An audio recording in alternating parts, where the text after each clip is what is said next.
Oh, we've got 22 people here. We do, Wonderful. and welcome Nice. everybody. Welcome to the special speaker series of the Miami Beach JCC. It's so great. Welcome back. I see a lot of familiar faces from this morning, so this is great. My name is Danny Reed. I'm the Director of Cultural Arts and Adult Programming at the JCC, and I want to welcome you all to this wonderful special speaker series. We have a couple of special guests, Mendela Pierce and Ralph Berger. Mindelle is the author of Love with No Tomorrow, Tales of Romance from the Holocaust. And we're going to hear a story of Ralph Berger's parents as well. But to introduce the program, we have our very own Dr. Miriam Klein Kassanov, who I have the privilege of doing a class on short Jewish films with. And also she is the chair of our Wednesdays at the JCC program.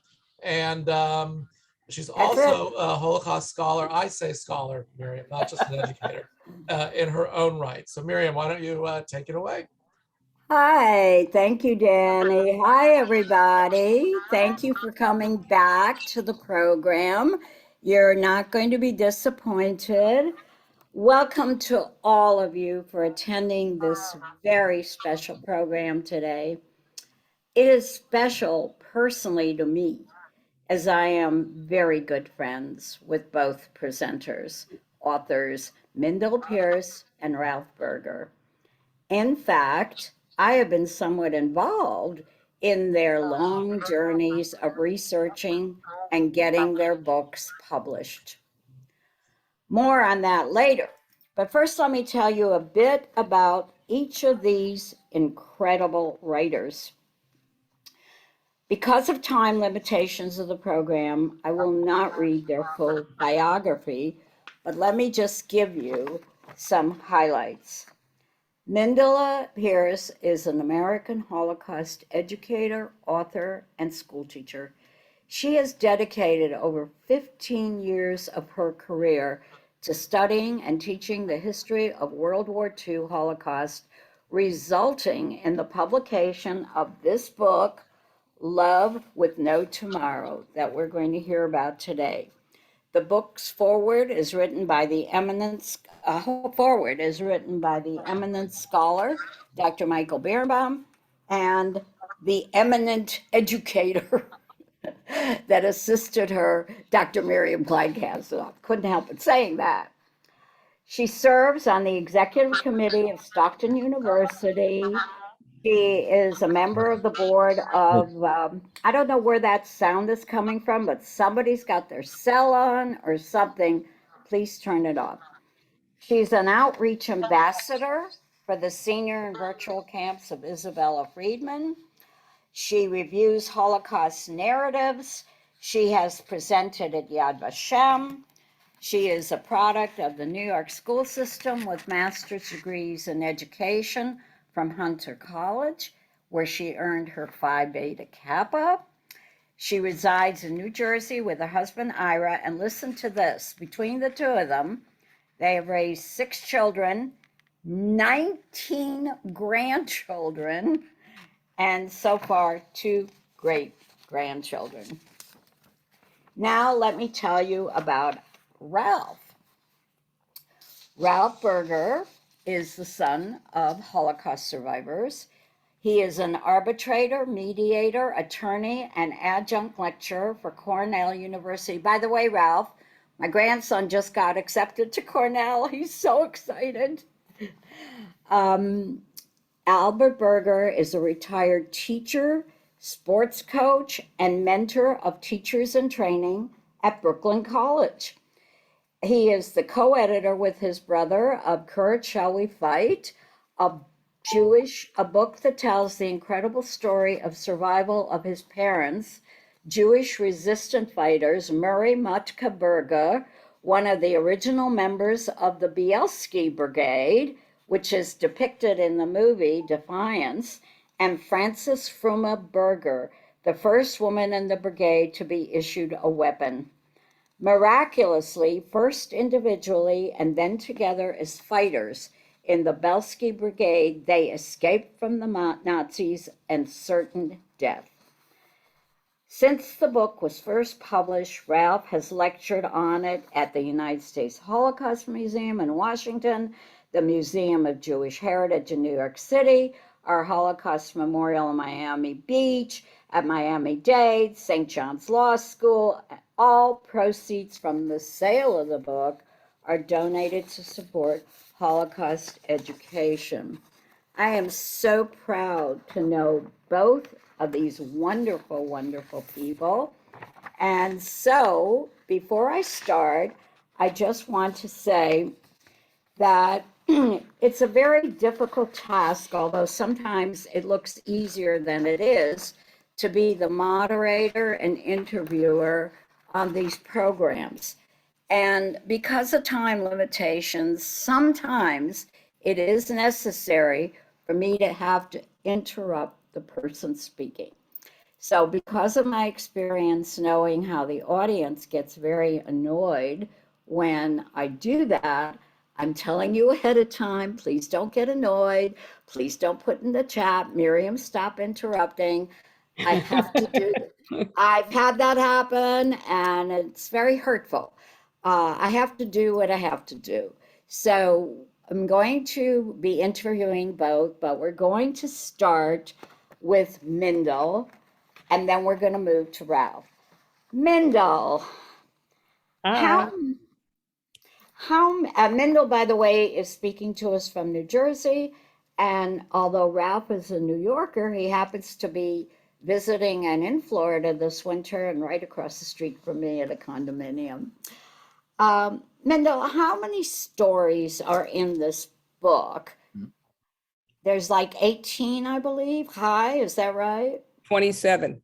Oh, 27. Okay, so there's 27 different true memoir stories, love stories. Now, if I remember correctly, we first met when I was teaching a course in Holocaust and film at the Osher Learning Center. You came to the class and then you invited me for Shabbat dinner. This was about 20 years ago. And then we became very good friends. And you kept telling me that you were working on a project that was going to be an exhibit about Holocaust survivors. And then one day, about 8 or 9 years ago, you called me, I'll never forget, and you said to me, you know what, Miriam? As I'm working on these stories, I see a theme of love, and bingo, that's the moment it happened. I said to you, well, then why don't we put together a book on stories of love in the Holocaust instead of the exhibit? And you said, wow, I love it. And the next thing we knew, we met with Michael Birnbaum, and he agreed to edit and review the book and to write the foreword. And for the first year of the book, I assisted you with manuscript and historical references and education. And then you went off on your own to interview people that you knew that had fallen in love before the Holocaust or during the Holocaust, young people that lost each other because of the war and miraculously found each other and were still married. So the first question I have to ask you is, tell us about the various places that you found these stories, including the one you did on a subway once. Tell us about that.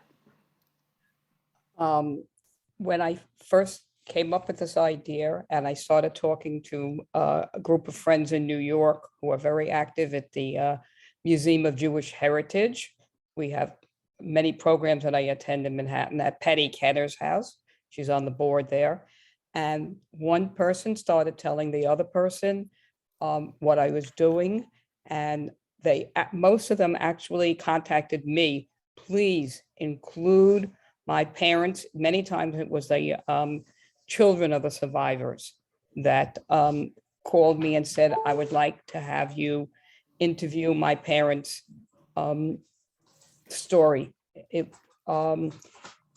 seemed to me as though I was squeezing them in. I did one interview actually in Macy's, in the bedding department. We were Oh sitting my on goodness. one of the beds in Macy's on 34th Street because the couple was on the way to fly back to Germany.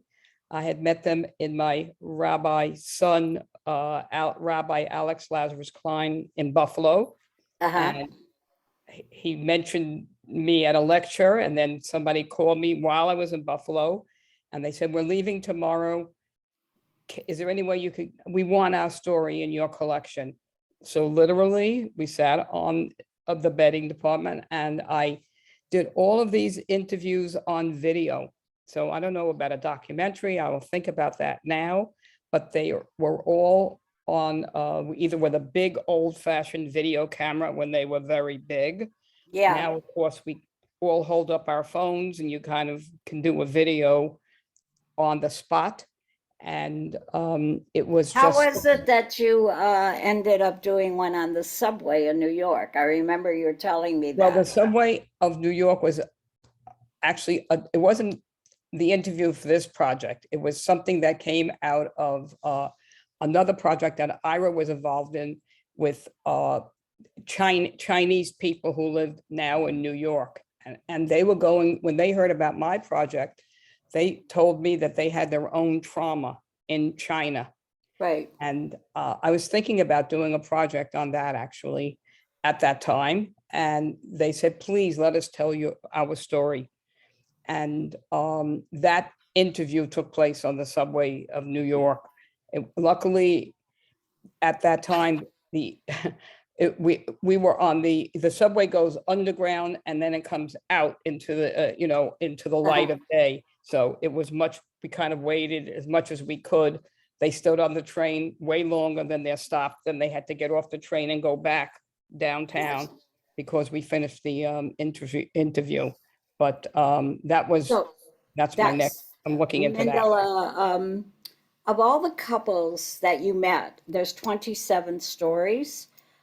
How many of those, if you know, at the last that you heard, are still living?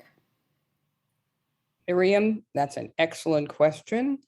And I really don't have the answer, the exact number of the ones that are living, but most of them are not living. They're not. They So are not. so you're saying that they passed since you finished the book. Exactly. Yes. But in the stream of the 10 years, let's say that you were working on it, they were still alive They were because still alive. but Yes. most of them have passed now. That's very Yes. interesting. People died. Yeah. So if I were to say to you, I know something I discovered, so I'll talk about that after you answer. What surprised you the most in your research as you were meeting these couples? What one thing just, wow, surprised you? I think the thing that surprised me most was they started telling me about their life, their pre-war. I'm very interested in pre-war life because I work on a project called Transcending Trauma for 20 years. And we've interviewed over 300 families and the children and the grandchildren. We're learning about how trauma is passed down from generation to generation is one of the things we're examining, and resiliency. And I think the thing, if you ask me, that really shocked me was the light in the survivors' eyes, the passion as they were reliving the love story. I felt as though I brought them back into a time when they first met, and the energy of their love for each other came across to me, even though they were married 50, 60, 70, some even 70 years. So I felt that immediate attraction that they felt, I felt when they were telling their stories. It was beautiful. Well, the thing that shocked me, I remember, and somehow I can't get it out of my head, is that in almost every instance, when a young woman, say 16, girl, was suddenly left alone because her parents had already been murdered or she was separated from them and she was in one ghetto and perhaps they were in another, that it was always a young man who also was alone for the same circumstances, but he would be maybe 21 or 22 and would embrace the young girl and hold her and give her warmth and love and often sex. And I thought to myself, isn't that interesting that today in America, that would be considered abuse? It would be illegal. But if those young men, and in most cases, those couples married, didn't they? And protection. I think a lot of people, girls and boys, or girls wanted the protection also Right. of somebody, especially without And parents. I just think that is so beautiful. And in almost every case, the couple married and Yes. stayed married. And by the way, I just want to tell you that the other day, and you will meet her the next time you come to Florida, I was with a dear friend named Helen Chased, whose father was a survivor who docented at our memorial, Joey Sachs. And she told me a similar story that when her dad and mom had both survived each about 8 or 10 camps, they both ended up in the same displaced persons camp. Right. They were only 19 and immediately within a month or so bonded, had sex, and she was born in that camp. Right. So when we hear about the 2,000 children born in DP camps, it's very interesting that that came from those kind of bonding relationships of absolute necessity. So that's what surprised me. Um, Also, the last I spoke with you about hi, Ira, we see you peeking on the screen. The last I spoke with you about the book, when we were working on it originally, you had told me that um, out of almost every couple that you interviewed, everyone except one or two, the couples that met either in the ghettos or in the camps before, during, or after remained together and are still together until they passed. Is that Correct. right? Correct. And I just wanted not to forget to tell you that when I told Michael Berenbaum what I was doing with this book, he said, Mindelle, you will certainly find two themes in your story, all your stories. You will find a strong woman, which is Yes. true in almost every single story. And the other theme is a righteous Gentile, a non-Jewish person helping the couple in some way or another. Right. So I'm going to be doing something at a church in a few weeks, and I will be sure to point that out. That each of That's extremely important and interesting. We are recommending, I know when I do my Sunday salon, April 10th on literature of the Holocaust, we're recommending your book, and Okay. we are putting it in the category of adult, reference, and senior high students, because we feel that it's important that students read that. So before we turn to Ralph, whose story is one of the beautiful stories in the book, I have one last question to you, and then we'll turn to Ralph, and then we'll wind it up with the two of you. On the back of the book, and I know I've seen this in person with you, there's a picture of a sculpture of love. Would you hold that up and tell us why that's so important to you? Okay, How can we see, beautiful. can we see this? Yes, we can. Yes. Okay, this is done by a local sculptor. His last name is Ross Cohen. And he lives in the Atlantic City area. He made this sculpture. He used the barbed wire heart to represent the barbed wire in the concentration camps, where many of the Jewish people, of course, were shipped to. And he put it on two pieces of wood from the railroad tracks, and it represents the railroad ties that the trains were going over that deported the Jewish people to the camps. And I saw it, and I said, I have to use, and I use it each time when I do the presentation. Beautiful. Thank you for asking Thank about. you. So let's see how Ralph got involved in this. Now, I met Mindelle long before I met Ralph. And then one day I was at a program and Ralph approached me and he said, you know, Miriam, I have a story that I want to tell you. Can we have dinner? And I said, sure. And he proceeded to tell me this fascinating story about his parents. And I, of course, knew about the Belsky Partisans. And many of you probably don't, but if you've seen the movie Defiance, then you do. And when Mindelle was writing her book, a light bulb went off in my head. And I said, Mindelle, you've got to meet Ralph Berger, my friend. He's got a beautiful story about his parents. And so, Ralph, would you begin to tell us the story of the love affair of your parents and how they met and who the Belsky Partisans were? So you're on now, Ralph. You're muted, Ralph. You're muted. Is Now that you're- okay now? Very Yes. good.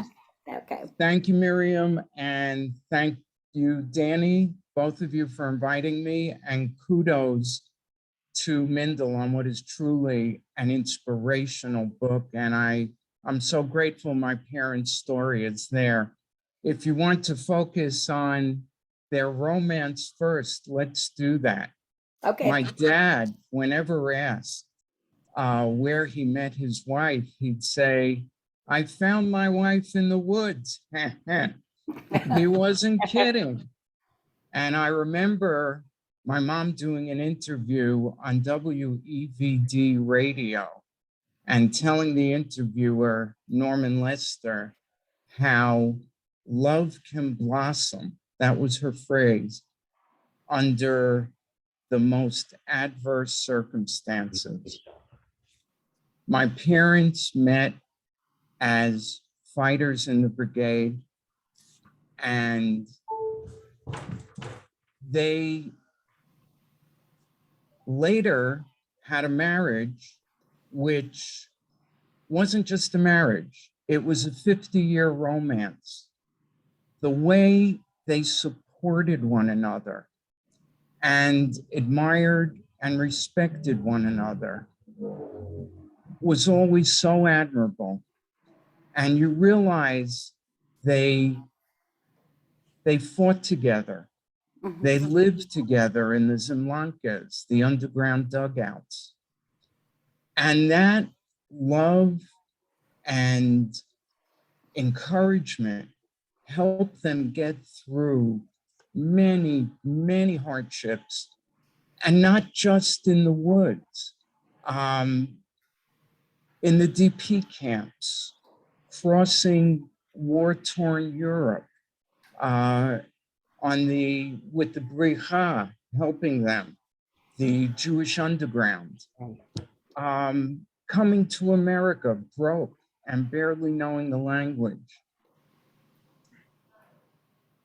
They were a team in every sense of the word.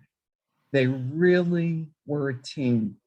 And when I think about it now, honestly, I think falling in love during the Holocaust, whether it's in the woods or a camp or post-Holocaust in a DP camp, is a form of resistance. Yeah.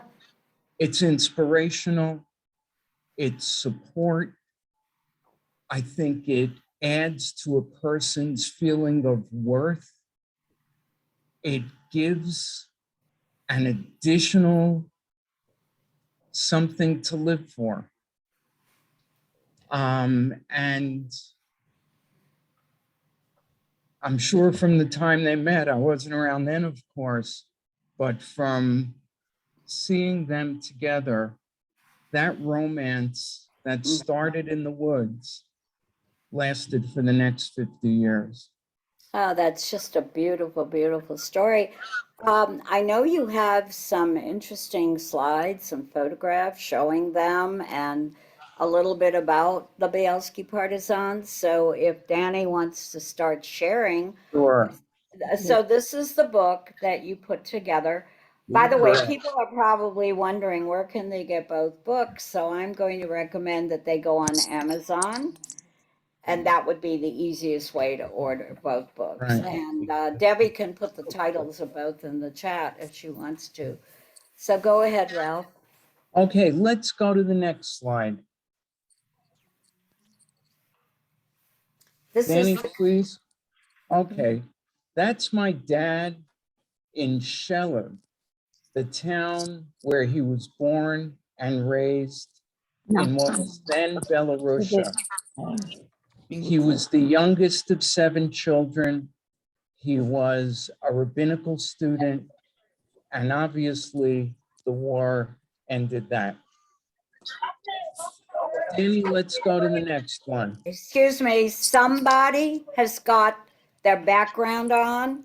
Mute yourself, everyone, during the presentation. Thank you. Okay, as I said, that's my dad with cousins in Scheller. Danny, can we go to the next slide, please? Beautiful. That's my mom as a fortune teller in a play for the Karelich Drama Circle in 1935. She was 16 when this picture was taken. My mom was raised in Karelich, a shtetl in the county of Novogrudok. She had 3 sisters and 1 brother. Though her father was very religious, my mom was pretty progressive. As a teenager, she belonged to 2 different Zionist groups. She wrote prose and poetry, and she acted in community theater. And that's one of the plays. Mendel, please mute yourself. We can hear you. That's a beautiful woman, Ralph. Thank you. It's hard to believe she's only 16 there. Yeah, yeah. Okay, let's go to the next slide. All right. As stated, these are the 3 Belsky brothers who headed the Belsky Brigade, with Tuvia, who's on the left, being the commander. My dad was one of the first 7 men to escape from the Novogrudok ghetto and go into the woods to meet with the Belskys. Tevye, through his cousin Yehuda Bell, had sent a note into the ghetto. It was smuggled in, saying he wanted to form a Jewish partisan unit. My dad and others very much wanted to escape and join the partisans, even though there was tremendous anti-Semitism among the Polish and Russian partisans. Many of them would readily kill a Jewish fighter for a good pair of boots. But then word came that the Belsky brothers were forming a Jewish partisan unit. My dad was among the first 7. My uncle, my mother's brother, Ben Sion Golkovich, was among the next 8. And those 15 men elected Tuvia Belsky to be the commander-in-chief. And the brigade grew, the Belsky group grew, and both independently and along with Russian detachments, fought the Nazis. They engaged in sabotage. They blew up bridges and rail lines. They destroyed telephone lines. They bombed Nazi police headquarters, and they engaged in open combat. And very, very importantly, they rescued other Jews. My brother Al and I will never forget something that occurred at a bas mitzvah in California several years after our parents had died. An older woman came running up to us, trailed by her middle-aged son. And She pointed to us and said, "You're Murray Berger's sons. You're Murray Berger's sons. Your father carried me and my son out of the ghetto." And up until that day, we had never heard that story. And the Belsky detachment grew into a forest community of more than 1,200 Jews. It was the most massive rescue operation of Jews by Jews during World War II.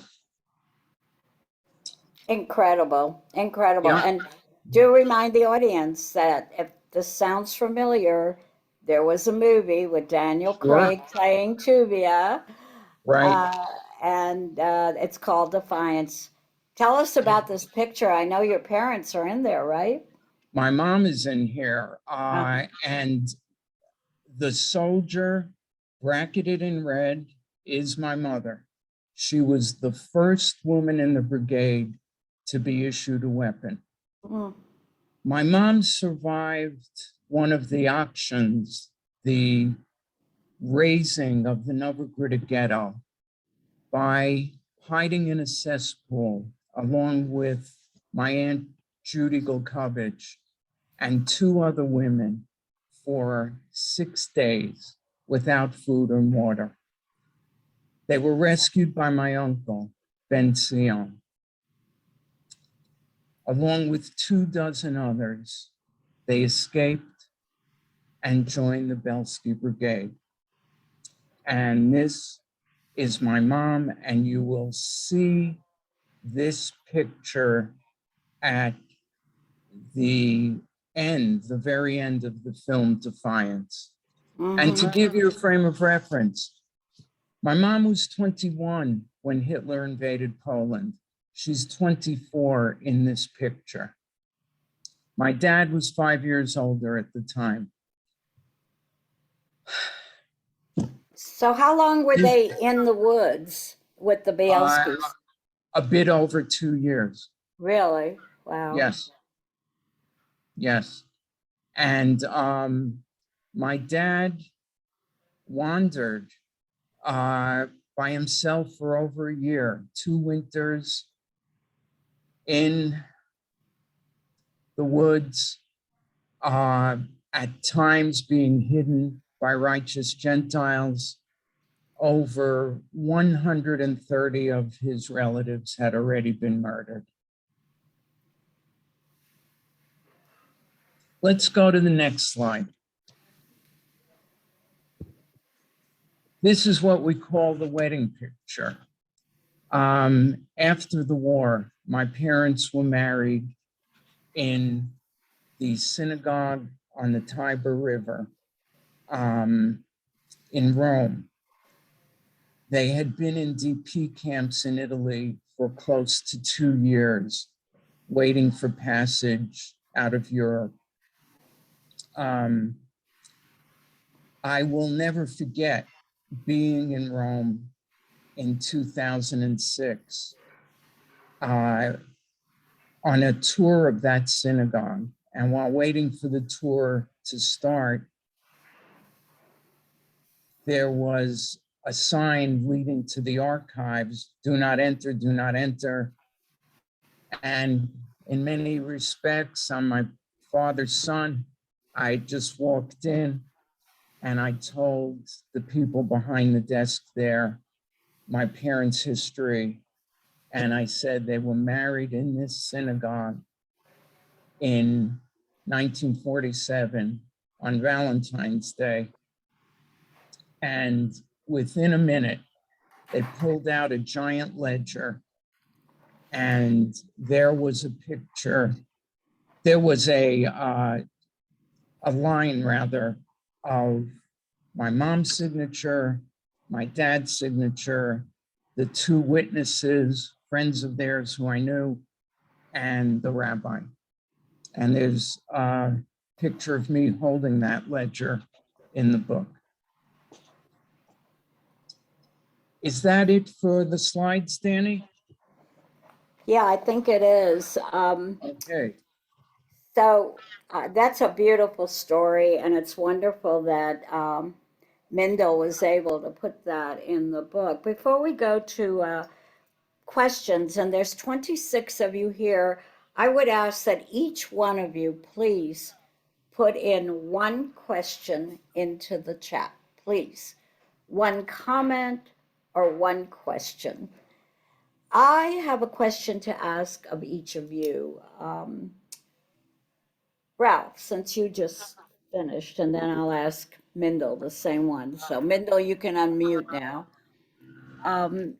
Ralph, you become a very successful attorney, very successful. You are well known in the field of mediation. You went to Cornell University, a very prestigious place. If you had the opportunity to spend one more time with your parents, which all of us wish every day, what would you say to them now? Say thank you. I'd let them know how much me and my brother and the entire family loves and respects them and misses them and always will. And then I'd ask the questions, if I could, that I wish I had asked as I was working on the book, as my brother was working on the book. Details. My parents were dedicated to Holocaust education. Mm-hmm. They wanted the world to know that when they could, Jews fought back, both physically and spiritually. I would have asked more questions about the DP camps, about life on the Lower East Side, about establishing themselves here. To them, those were, I believe, merely obstacles to be overcome. But honestly, those are books in and of themselves. Thank you, Ralph. I know that's a very powerful, emotional question that I ask, but I often feel that it's a cathartic question because all of us feel that way. Like, I just wish I would have asked. Mindelle, same question. If your mom and dad were living today and you had that moment that you could spend with them, what do you want to tell them? And what do you want to ask them? I think I would tell them about all the grandchildren and great-grandchildren that they have, and talk about how we talk about them many times in both cooking the gefilte fish as of this morning, how my father walked home on 9/11 is told every year because he talks about that vis-a-vis the Holocaust. He was in Lower Manhattan at 92 years old. And that story is told in Stockton Holocaust classes every year. And just their neshumas are present with us constantly. And I mean almost on a daily basis. We have a dining room table that has their name on the bottom of a tree of life that was carved on a table with Ira's parents. And in this table is all the children's names and grandchildren. And I would say to them, look at this table. This is what you accomplished in your life. Beautiful. What do you think they'd say about the fact that you became a writer and published a book? What would they say? I think they would beam with pride in the fact that their life and how they lived in pre-war life and how they escaped from Paris is something that is taught in schools. I think they just would sheb nachas in Yiddish, feel a sense of pride from what our family has done to make sure that their memory is always there with us. And what about you, Ralph? What do you think your parents would say, knowing that you have published a book, that you travel and talk about it? I think they would be quelling that their sons did this, but I don't think they'd be shocked because both my brother Al and I are very dedicated to Holocaust education. We learned that lesson from them. And remember, they both were writers. With Courage Shall We Fight is first person testimony and my mother's poetry. No, I So forgot to tell you to have the poem ready to read. I'm so sorry, but if you I have it, could do a couple stanzas for you right why now. don't you? Yeah, go ahead and read a couple of the Okay. stanzas. Do you read This- Yiddish? Barely. Oh, because Barely. I'd love to hear it in Yiddish. I love the Yiddish language. So, As do I. This is a few stanzas from a rather lengthy poem entitled Jewish Partisans. go ahead. The heart is sad, but the body is with comfort filled, for 'tis the day when vengeance's hour will be fulfilled. Also the hour of fate, uncertain I must say, whither the angry storm our lives will bear away. And if this is our fate, since the world has us betrayed, with courage shall we fight, with gun and with grenade. For it is not a struggle of equals, justice fair, but against the slaughterer, a lamb's struggle in despair. Yet suddenly lamb as lion transformed we see, fight with pistol in its hands for a better morning, free. Wonderful. Thank you. Thank you. Thank you. Thank you. Welcome. Beautiful. I'm Thank so you. glad we had the opportunity to honor your mother and to honor your parents as well. And I knew your parents, Mendel. I met them at a Shabbos dinner, your mother. Let's have a few minutes of questions. I know there's one. Your books have been posted in chat. Thank you. Roberta Horowitz, your friend Mendel, says, how did the fighters survive in the forest for so long in terms of their sources of shelter, food, water, weapons, ammunitions? Ralph, that's for you. Yeah. And I hope there'll be another question coming in. Wow, Ralph? that's tough in 25 words or less. But as the Nazi forces were pursuing them, they would go deeper and deeper into the forest. Of course, food was a problem. There weren't 3 square meals a day, that's for certain. Sometimes the peasant farmers would help them. Sometimes they could barter, sometimes services for food. And other times they had a gun on their belts, and that persuaded people to give away food, which the German forces were going to get anyway. In terms of shelter, they lived in Zemlankas, underground dugouts, very far from luxurious. I could go on, but that, in a nutshell, that's Right. how they did it. Perfect. I have a question, Mendel. I assume you have spoken to students on the book. Am I right? High school students, not college. I want to ask you about high school students. Have you spoken to high school students? Yes. Tell me, what kind of questions do they ask you? Recently, I got a comment from one of them that said, I'm going home to talk to my brother. All he does is complain about the pandemic. He can't go out. He can't see his friends. He is bored. He has nothing to do.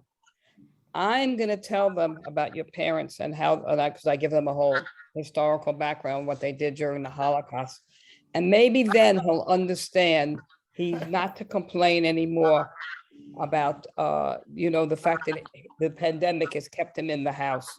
How interesting. How Isn't that, interesting. I thought that was great. Right, right. And how about when you speak to adults, not students? Uh, are there any questions? I know you're not prepared for this because I didn't do any, Right. I don't, I do things spontaneously. So if you could think about it, are there any unusual questions that you've gotten from adults in the audience when you've spoken? If you want to take a minute to think about it, there's a question. Do you have an answer?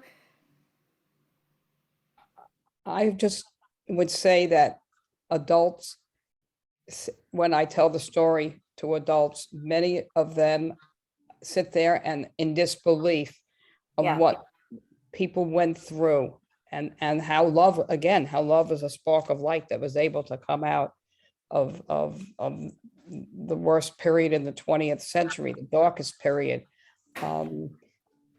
I think many people kind of are silent at the end. You know what I mean? They just kind of sit there in awe of the fact that love was able to. They didn't think of it in that way I before. know, and that really bothers me as a child survivor and as a Holocaust educator that we have definitely had to tell the story of the horror. But I think we really need to tell these other kind of parts of the Holocaust story about how people were normal people like you and me, like everybody else. They did fall in love. They did have normal kind of feelings. They were human beings. The Nazis tried to make us think that they were not human beings. That the numbers were to dehumanize them, but they were human beings with the same feelings, with the same hopes, and a lot of them decided to carry through. There's a question for Ralph from Wendy Reiner. Is there a book specific to your mother's poetry? She had a very Yes, powerful voice. it's called With Courage Shall We Fight. You'll Oh, find her poems there, 16 of them in both Yiddish and in English. beautiful, wonderful. Yeah. Okay, Yeah. all right. Well, as we're approaching the hour, if there's no more questions, we are going to thank both of our Miriam? wonderful, yeah, Miriam, sorry, there was another question in the, I have a question actually, but there was another sure, go question in the ahead, chat Danny. for Mendela, is how did you choose which stories to include in the book? And were there any stories you left out maybe to include at another book or a later date? Originally, I had about 20 stories, and then at the end, when people saw, oh, I have when I got a publisher, I better hurry up and get the story to Mindelle. I didn't have to choose. I kind of was.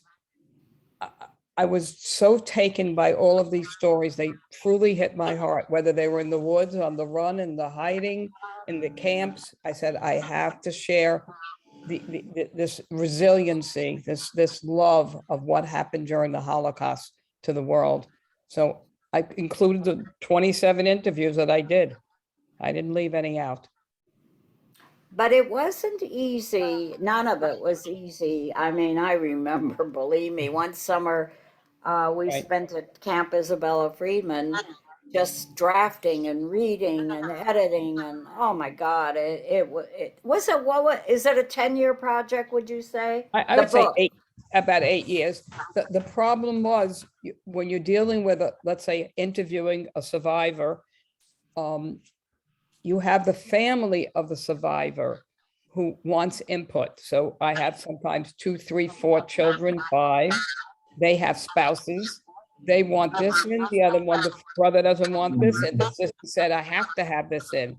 The sister remembered the story a little different than the brother. So there was a lot of machlosis, a lot of argument between the family members after the stories were in the semi-completed stage of what they remembered that their parents told them. So I kind of had to act as a referee many times among Yes. the I don't know what that noise is in the background, but again, it's always because somebody is on the telephone or they're not muted. So, Miriam, it's coming from one of you three because everybody else has been, well, my phone is off. I'm So just it's telling you mine. that I keep checking and everybody else seems I to was, be.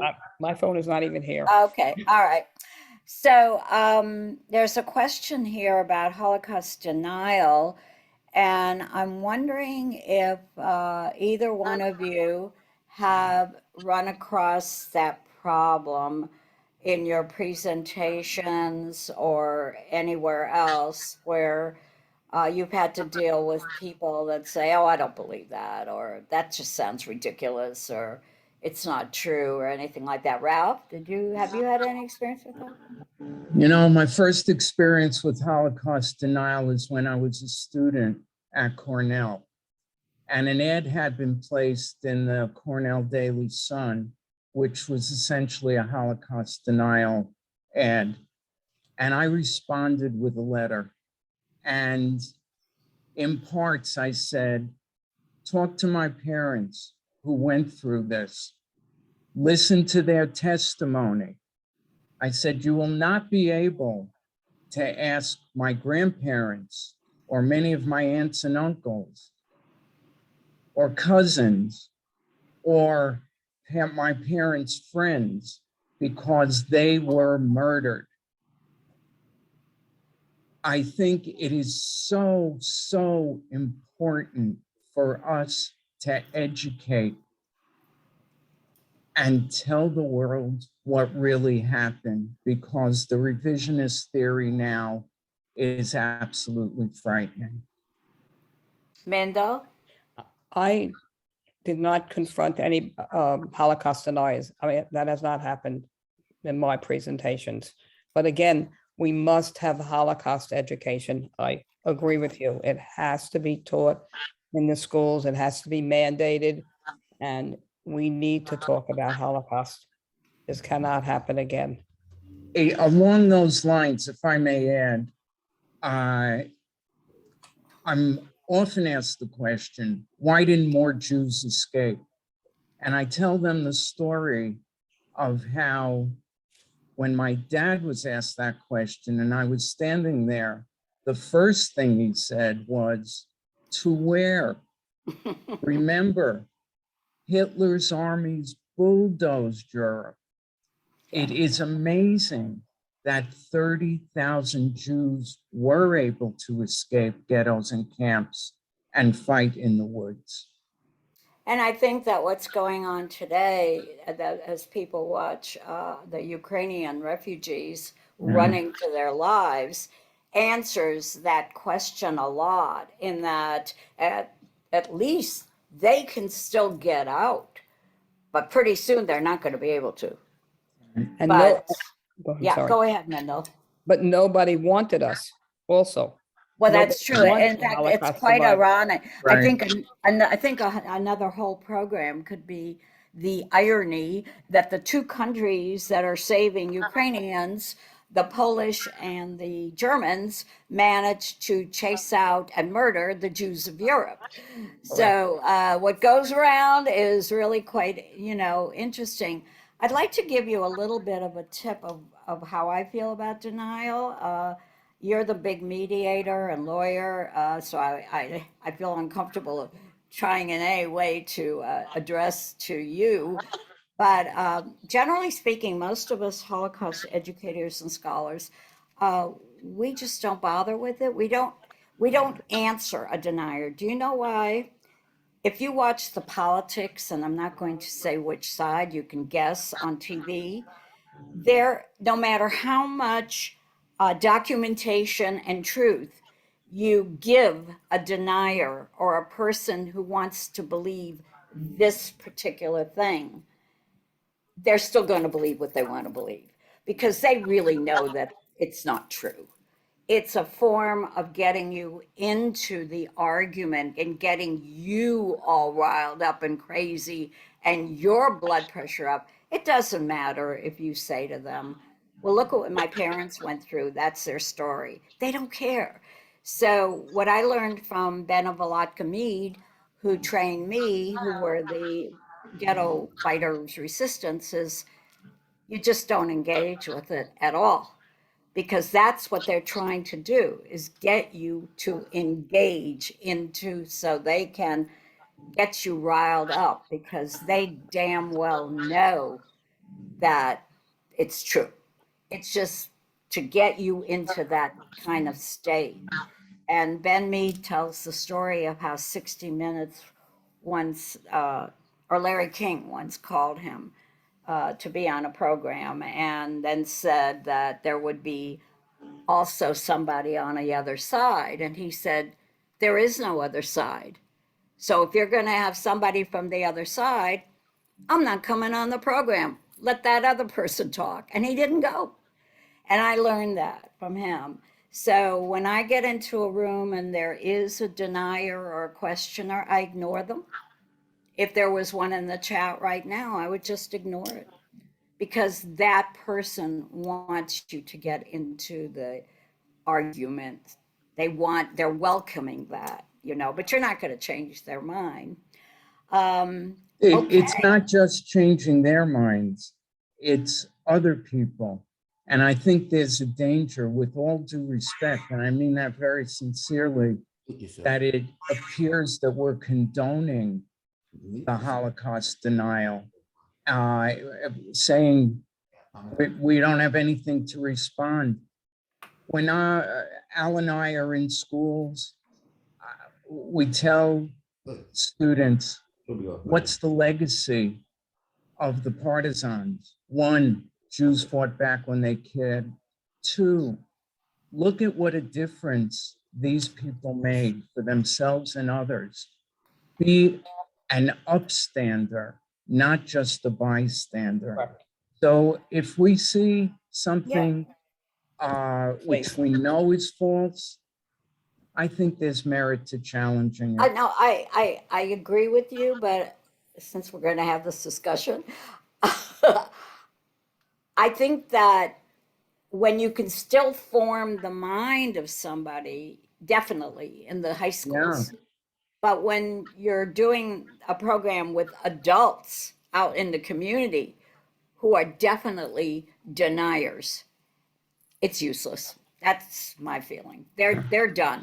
There's no way that you're going to turn their head around. They've already made up their mind, and that's what I'm referring to. But I could be wrong. I'm not always right. In fact, I learn every day more and more, and I certainly will take that in consideration, what you're saying. And I know Mindelle feels that way, and probably everybody in the audience feels that way also. But I know that I've been out there for 30 years, and I've rarely run across a denier. They don't dare in front of me. I guess maybe I scare the hell out of them. I don't know. But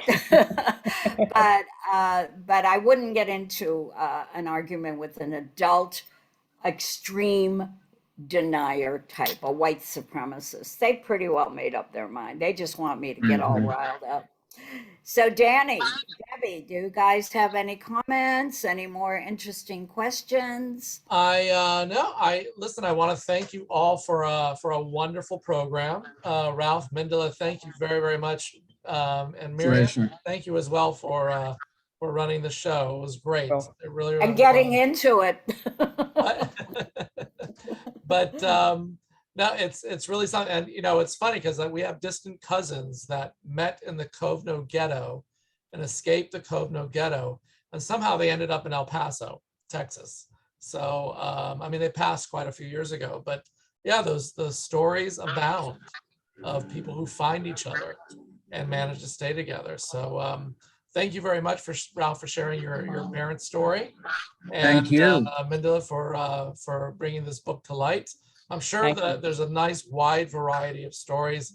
I have one last question, actually, really quickly. Was there any one story that you came across that was like, there's no way this could have happened, what they went through? Like, it's almost like out of a blockbuster movie. That Was there any would one be, story that that would hit be you you, that way? Mendel. Wait, I can't hear, I He cannot, I wants, can't. Danny wants to know if Mindelle and I are both hearing challenged, so if you all don't mind. I didn't hear it, yeah. Danny wants to know if there's any one story that blew your mind. You said to yourself, I don't believe this myself. This is just too coincidental or something like that. Or too amazing? Just Uh, I'm putting you on the spot. no. How about the story of the Jewish girl that had a boyfriend that hit her that wasn't Jewish? And he was actually in empathy sometimes with the Nazis. Do you remember? And she went to live with him, and he kept her safe for quite a long time. Do you Talk remember about that? the white story? And all I know is at the end, if I remember, they didn't stay together. It was one of the That's the couples white. that didn't work because he went on to have many girlfriends afterwards. Yeah, because the reason, I was actually talking to Michael about that. The reason he didn't go on, the marriage broke up because the thrill of what he did during the Holocaust, he saved his entire, it's the Whites family. He saved the entire family by getting papers, by switching people's addresses, and he looked almost like an SS officer himself, very tall. He had a motorcycle, not Jewish. Yeah. At the end of the war, he had nothing else to live for.